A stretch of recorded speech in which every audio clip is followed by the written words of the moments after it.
And mga buddy, nakapagawa na naman po tayo ng isang brand nyong bangka. Maliit lang po yung makina niya, 7.5 na sumo yung nakakabit. Ayan po. Please like and share. At kung hindi ka pa nakasubscribe, subscribe naman po para mapanood nyo po yung mga iba ko pang i-upload na mga ginagawa kong bangka. Wala po akong tutorial nito, ina-upload ko na lang po kapag yung nyari na.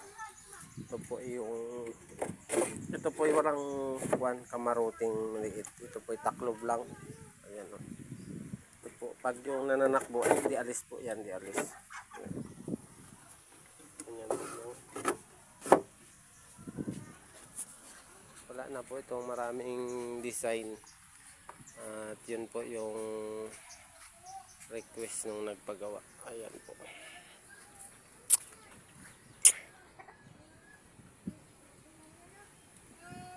Ayan. Tapos na po yan. Kukunin na po bukas ang maga. Nakayari ko na po ngayon magmuntahe.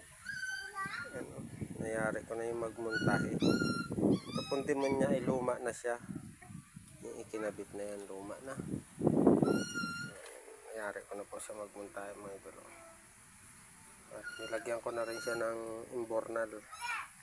Ayan, nakamontahe na rin siya.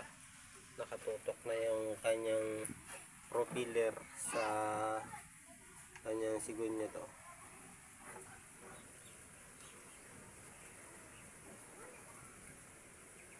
Ayan.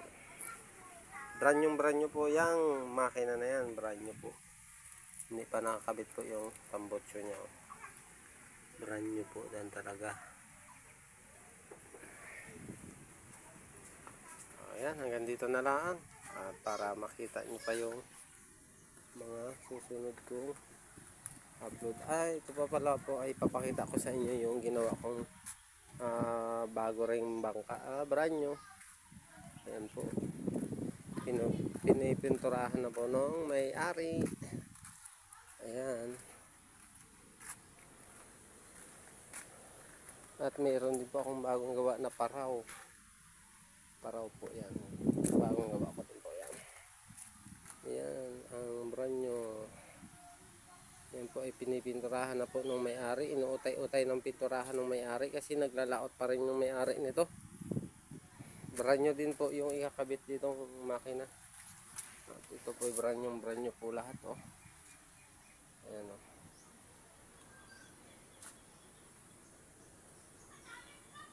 Hindi ko po ito na-upload nung pagkayari kong gawa nung natapos to. Hindi ko na-upload. Ayan po, nakamontahin na rin. At ikakabit na lang po. Ayan po yung kanyang kakabitan ng plataforma. Sama po yung plataforma niya sa pag-alis ng makina.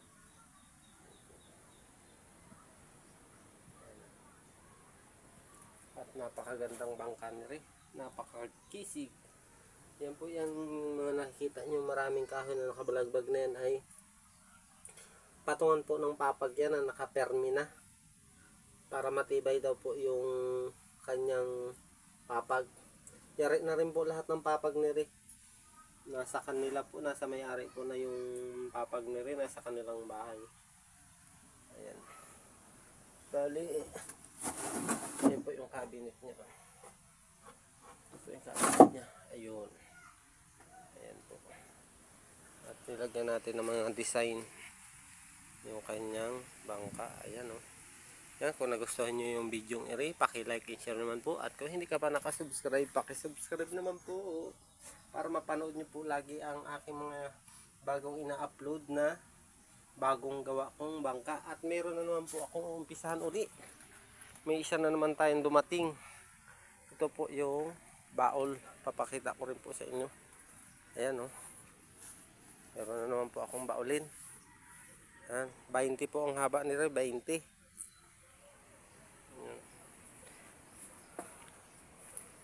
Ayan o. Yan po yung nasa ibabaw ay yung gagawin ko pong roda. O doon yung pinakapatinding niya sa una. Ayan. Mga ilang araw ko po bago umpisahan yan. Ayan. Napakakisig ng bangkang eri. Napakakisig mga idol ang bangkang eri. Oh. Ayan, may extra pa yung aking bunso. Yan po yung aking bunso ay may extra pa. Ayan oh. Napakaganda nito mga idol. Talagang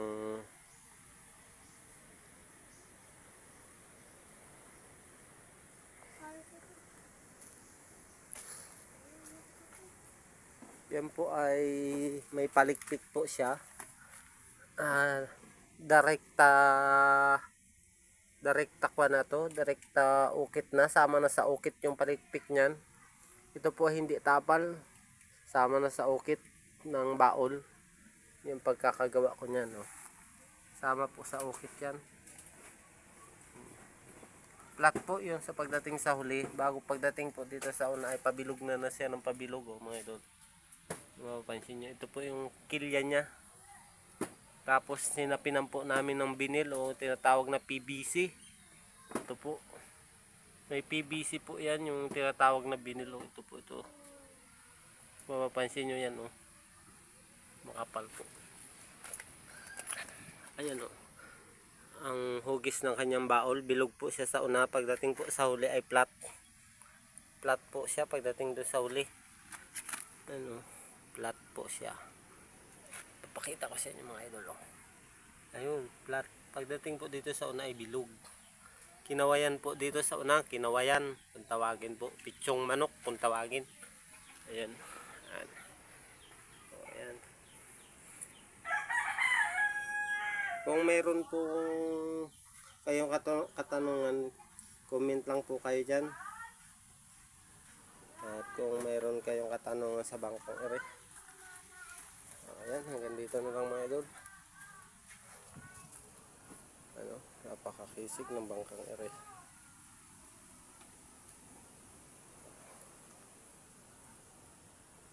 Yan, hanggang dito na lang at God bless po.